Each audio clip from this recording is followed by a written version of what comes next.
یوں تو 1.25 لاکھ صحابہ کی شان اللہ تعالیٰ نے نرالی بنائی ہے، لیکن جو شان سرکار دو عالم صلی اللہ علیہ وسلم نے حضرت عمر فاروق رضی اللہ تعالیٰ عنہ کی ذکر کی ہے، وہ کسی کسی کے حصے کے اندر وہ شان آئی ہے۔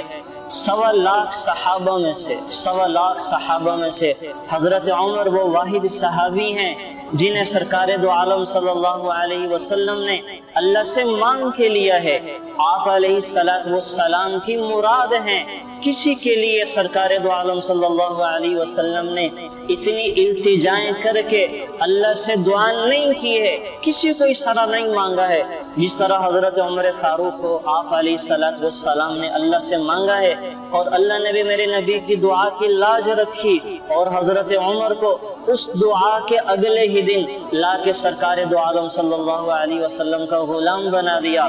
اور حضرت عمر فاروق یہ وہ صحابی ہیں کہ 1.25 لاکھ صحابہ میں سے جو حکومت انہوں نے کی ہے وہ کسی اور کو نصیب نہیں ہوئی، وہ کسی اور کے حصے میں نہیں آئی، اور یہ وہ صحابی ہیں کہ جن کی چاہت پر اللہ تعالیٰ نے قرآن کریم کی 17 آیات اتاری ہیں، قرآن کریم کے 17 احکامات وہ حضرت عمر رضی اللہ تعالیٰ عنہ کی چاہت پہ اللہ نے اتارے ہیں۔ آپ علیہ السلام نے فرمایا اللہ تعالیٰ ہر امت کے اندر ایک محدث کو پیدا فرماتے ہیں، ایک ایسے شخص کو پیدا فرماتے ہیں کہ جو نبی تو نہیں ہوتا لیکن اس کے دل پہ اللہ خیر کو القاء کر دیتے ہیں، اللہ خیر کو ڈال دیتے ہیں، اور میری امت کا ملہم اور میری امت کا محدث وہ عمر فاروق رضی اللہ تعالیٰ عنہ ہے۔ آپ علیہ السلام نے ایک موقع پہ حضرت عمر کو فرمایا، جب عمرہ کے لیے تشریف لے کے جانے لگے تو فرمانے لگے یا اخی لا تنسانی فی دعواتک، اے میرے بھائی مجھے اپنی دعاؤں کے اندر یاد رکھنا، نہ بھولنا، اپنی دعاؤں میں یاد رکھنا۔ میرے نبی نے پیغام دے دیا کہ چھوٹا خیر کا کام کر رہا ہو تو بڑوں کو چاہیے کہ چھوٹوں سے دعاؤں کی درخواست کرے، بڑوں کو چاہیے چھوٹوں سے بھی دعاؤں کی تمنا اور التجا اور گزارش کریں۔ تو آپ علیہ السلام نے ایک موقع پہ فرمایا لو کان بعدی نبی لکان عمر،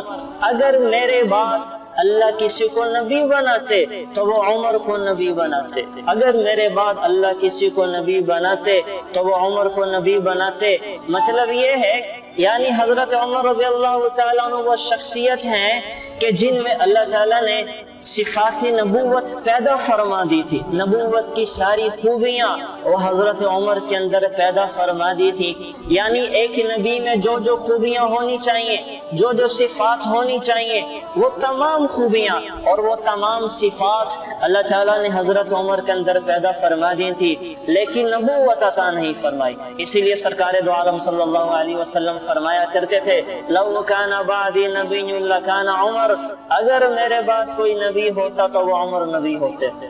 حضرت علی رضی اللہ تعالیٰ عنہ راوی ہیں، فرماتے ہیں کہ میں نے سرکار دو عالم صلی اللہ علیہ وسلم کو فرماتے سنا کہ عمر کو غصہ نہ دلایا کرو، کہ عمر کو غصہ دلانا اللہ کو ناراض کرتا ہے، عمر کو غصہ نہ دلایا کرو، عمر کو غصہ دلانا اللہ کو غضبناک کرتا ہے، اللہ کو ناراض کرتا ہے۔ آپ علیہ السلام فرمایا کرتے تھے میرے 2 وزیر آسمان میں ہیں اور 2 وزیر زمین میں ہیں، جبرائیل اور میکائیل میرے آسمان کے وزیر ہیں اور ابو بکر اور عمر میرے زمین کے وزیر ہیں۔ آپ علیہ السلام نے فرمایا ان اللہ اجر الحق علی لسان عمر، اللہ تعالیٰ نے عمر کی زبان پہ حق کو جاری کر دیا، عمر جب بھی بولے گا حق بولے گا، حق کے سوا کچھ نہیں بولے گا۔ اور میرے نبی نے آپ رضی اللہ تعالیٰ عنہ کو فاروق کا لقب دے دیا کہ عمر وہ شخص ہیں جو حق اور باطل میں فرق کرنے والے ہیں، عمر حق اور باطل کے اندر فرق کو جاننے والے ہیں، عمر حق اور باطل میں فرق کرنے والے ہیں۔ جب آپ علیہ السلام معراج پہ تشریف لے کے گئے